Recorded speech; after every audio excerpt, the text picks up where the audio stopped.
Hello दोस्तों, नमस्कार। कैसे हैं आप सब? आई होप कि आप सब अच्छे होंगे और खूब बढ़िया से मन लगाकर पढ़ाई कर रहे होंगे। तो आप लोगों को पता होगा कि कल मैंने दिया था आप लोगों को हिंदी व्याकरण की क्लास, बहुत ही इम्पॉर्टेंट थी। उसको बिल्कुल अच्छे से ध्यान से पढ़ लीजिएगा। कैसा लगा आपको कल का सेशन? तो कमेंट करके रोज़ बता दिया करिए कि हाँ, सेशन कैसा लग रहा है। तो चलिए आज के सेशन को कंटिन्यू करते हैं और आज के सेशन का पहला ही ज़बरदस्त प्रश्न देखते हैं। आज हिंदी साहित्य से प्रश्न होगा। एक से बढ़ के एक प्रश्न को मैंने यहाँ पर रखा हुआ है, तो आप लोग वीडियो को, पूरी क्लास को पूरा पढ़िएगा क्योंकि यहाँ से इम्पॉर्टेंट क्लास जाने वाली है आप लोगों की। तो चलिए आज के सेशन को स्टार्ट करते हैं। आज के सेशन का पहला प्रश्न है, अंग्रेजी के लेखक कौन हैं? यानी कि प्रश्न कह रहा है कि अंग्रेजी के लेखक कौन हैं। तो अंग्रेजी के लेखक कौन होंगे? अमिताभ घोष होंगे। वन लाइनर प्रश्न रहता है, तो आप लोग चाहो तो इसको नोट भी कर सकते हो। बहुत ही अच्छे प्रश्न। आप लोगों का अगर जितनी ज़्यादा से ज़्यादा प्रैक्टिस हो जाएगी, प्रश्न हल हो जाएंगे, याद हो जाएंगे, उतना ही आप लोगों के लिए अच्छा होगा। तो अंग्रेजी के लेखक कौन हैं? अमिताभ घोष हैं। कौन होंगे? अमिताभ घोष हैं। अशोक के फूल के रचनाकार कौन हैं? तो अशोक के फूल के रचनाकार है कौन है? हजारी प्रसाद द्विवेदी हैं। कौन होंगे? हजारी प्रसाद द्विवेदी को कहा जाता अशोक के फूल के रचनाकार। अगला, अष्टयाम के रचनाकार कौन है? तो अष्टयाम ललित ललाम। यानी कि ललित ललाम किसकी है? मतीराम की है। अष्टयाम किसकी है? नाभादास की है। अष्टयाम ललित ललाम हो गई किसकी? ललित ललाम किसकी हो गई? अष्टयाम के रचनाकार नाभादास, ललित ललाम मतीराम की है। आईने अकबरी के लेखक कौन है? तो आईने अकबरी है अबुल फजल की रचना है। आईने अकबरी है। इसका पूरा नाम क्या होगा आईने अकबरी का? अबुल फजल इब्न मुबारक इनका पूरा नाम है। आईने अकबरी के लेखक का पूरा नाम है अबुल फजल इब्न मुबारक। पूरा नाम क्लियर हुआ। आगे है, आनंद मठ के लेखक कौन है? तो आनंद मठ बंकिम चंद्र चटर्जी की रचना है। कौन सी पुस्तक? आनंद मठ। अगला है, आवारा मसीहा के लेखक कौन है? तो आवारा मसीहा है विष्णु प्रभाकर की रचना। कौन सी? आवारा मसीहा विष्णु प्रभाकर की रचना है। अगला है, इंडिका के लेखक कौन है? तो इंडिका है एरियन की रचना। किसकी है? एरियन की रचना है। इंपॉर्टेंट है सभी रचनाएं, नोट करते रहिएगा या तो स्क्रीनशॉट लेते रहिएगा। अगला है, इंदुमती के लेखक कौन है? तो इंदुमती किसकी रचना है? किशोरीलाल गोस्वामी की रचना है। कौन सी? इंदुमती किशोरीलाल गोस्वामी की रचना है। अगला, उर्वशी के रचनाकार कौन है? तो रामधारी सिंह दिनकर है। मैंने कई बार इसको प्रश्न पढ़ाया है। उर्वशी के लिए ही इन्हें ज्ञानपीठ पुरस्कार मिला है। किन्हें? रामधारी सिंह दिनकर जी को। अगला है, ऑन लिबर्टी पुस्तक के लेखक कौन है? तो ऑन लिबर्टी पुस्तक के लेखक हैं जॉन स्टुअर्ट मिल। कौन होंगे? जॉन स्टुअर्ट मिल हैं ऑन लिबर्टी पुस्तक के लेखक। अगला है, ओम जय जगदीश हरे के लेखक कौन है? तो ओम जय जगदीश हरे के लेखक हैं पंडित श्रद्धा राम शर्मा। कौन होंगे? पंडित श्रद्धा राम शर्मा की रचना है। कौन सी? ओम जय जगदीश हरे। अगला, कर्मभूमि के लेखक कौन है? तो कर्मभूमि मुंशी प्रेमचंद की बहुत ही अच्छी रचना है, बहुत ही फेमस रचना है जो आप लोगों की परीक्षा में पूछा जा सकता है। अगला प्रश्न है, कला और संस्कृति के लेखक कौन है? तो कला और संस्कृति के लेखक हैं वासुदेव शरण अग्रवाल की रचना है। कौन सी? कला और संस्कृति। अगला है, कामायनी के रचयिता कौन है? तो कामायनी जयशंकर प्रसाद की रचना है। एक महाकाव्य है। किसका? जयशंकर प्रसाद का एक महाकाव्य है कामायनी। अगला है, क्रोध निबंध के लेखक कौन है? तो क्रोध निबंध किसका है? आचार्य रामचंद्र शुक्ल का है। कौन सा निबंध? क्रोध निबंध है। अगला है, गीता के लेखक कौन है? तो गीता आप लोगों को पता है वेद व्यास की रचना है। महाभारत किसकी है? तो वो भी वेद व्यास का है और गीता भी वेद व्यास की रचना है। गीता रहस्य के लेखक कौन होंगे? तो गीता रहस्य पहले जो आता था गीता रहस्य शक्तिमान, तो उसी के ऊपर इन्होंने लिखा है क्या? बाल गंगाधर तिलक ने लिखा है।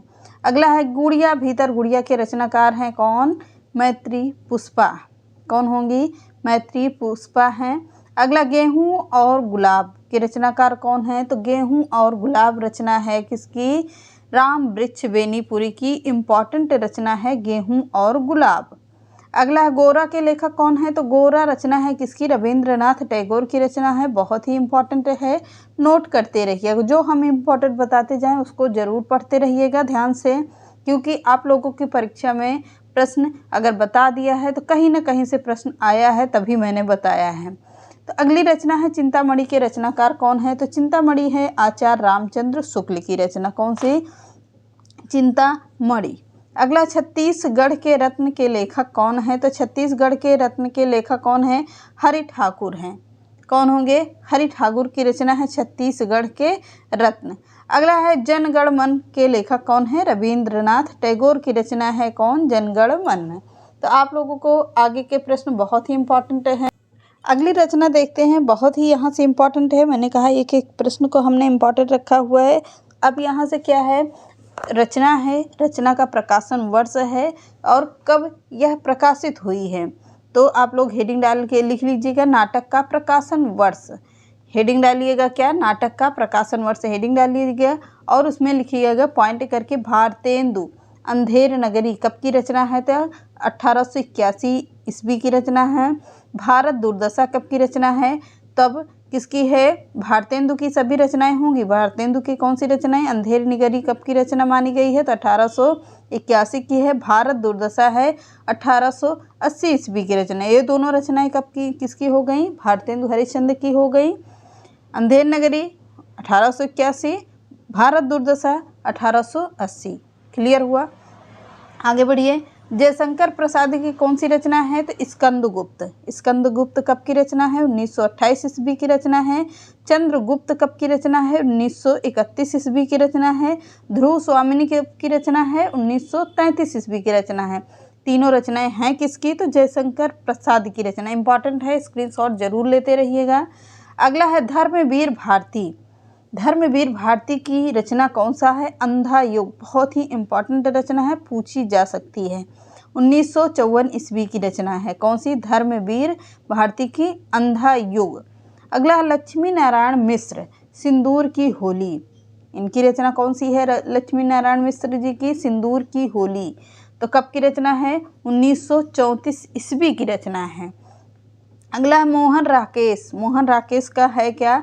आषाढ़ का एक दिन। कब का है? तो 1958 ईस्वी की रचना है। कौन सा? आषाढ़ का एक दिन। आधे अधूरे, मोहन राकेश आधे अधूरे। मोहन राकेश ऐसे करके याद करिएगा, तो बहुत जल्दी ही सारी रचनाएं आप लोगों को क्लियर हो जाएंगी। पर है कब का? तो 1969 ईस्वी की रचना है। कौन सा? आधे अधूरे। अगला है हबीब तनवीर आगरा बाजार, यानी कि हबीब तनवीर का कौन सा है रचना? आगरा बाजार। आगरा बाजार कब की रचना है? तो 1954 ईस्वी की रचना है। इम्पॉर्टेंट है। अगला सर्वेश्वर दयाल सक्सेना की रचना है। कौन सी? बकरी। बकरी है, सर्वेश्वर दयाल सक्सेना की रचना है। 1974 ईस्वी की रचना है। कौन सी? बकरी। अगला है शंकर शेष एक और द्रोणाचार्य। शंकर शेष और एक और दो द्रोणाचार्य 1977 ईस्वी का रचना है। किसकी रचना है? तो शंकर शेष की रचना है, एक और द्रोणाचार्य। बहुत ही इम्पॉर्टेंट है, तो इसको पूरा देख लीजिएगा, चाहे 2-3 बार देखना पड़े आप लोगों को, फिर भी इसको पूरा देख लीजिएगा, याद कर लीजिएगा। उपेंद्र नाथ अस्क की कौन सी रचना है? अंजो दीदी। अंजो दीदी बहुत ही इम्पोर्टेंट रचना है। कब का है? 1955 ईस्वी की रचना है अंजो दीदी। क्लियर हुआ? आगे बढ़िए। मन्नू भंडारी की कौन सी रचना है? तो मन्नू भंडारी की रचना है महाभोज। कौन सी रचना? महाभोज। कब की है? तो 1982 ईस्वी की रचना है, जो मन्नू भंडारी ने लिखा है। तो सारी रचनाएं क्लियर हुई। एक बार आप लोग इसको स्क्रीनशॉट लीजिएगा, बहुत ही इम्पॉर्टेंट है, इसीलिए बार बार कह रहे हैं आप लोगों को स्क्रीनशॉट जरूर ले दीजिएगा यहीं से आप लोग। तो चलिए लेते रहिए स्क्रीनशॉट। ये देखिए पूरा प्रश्न का लेते रहिए। हो गया होगा? पूरे प्रश्न को ले लीजिए एक बार स्क्रीनशॉट, ना लिख पाए हो तो। अब हो गया होगा, इसको भी लीजिए। और यहाँ भी लीजिए। अब पूरा हो गया होगा, तो इसको आप लोग अच्छे से नोट कर लीजिएगा, नोट करके बढ़िया से याद कर लेना। तो चलिए मिलते हैं नेक्स्ट क्लास में। चैनल पसंद आए तो लाइक, सब्सक्राइब एंड शेयर कर दीजिएगा। नमस्कार।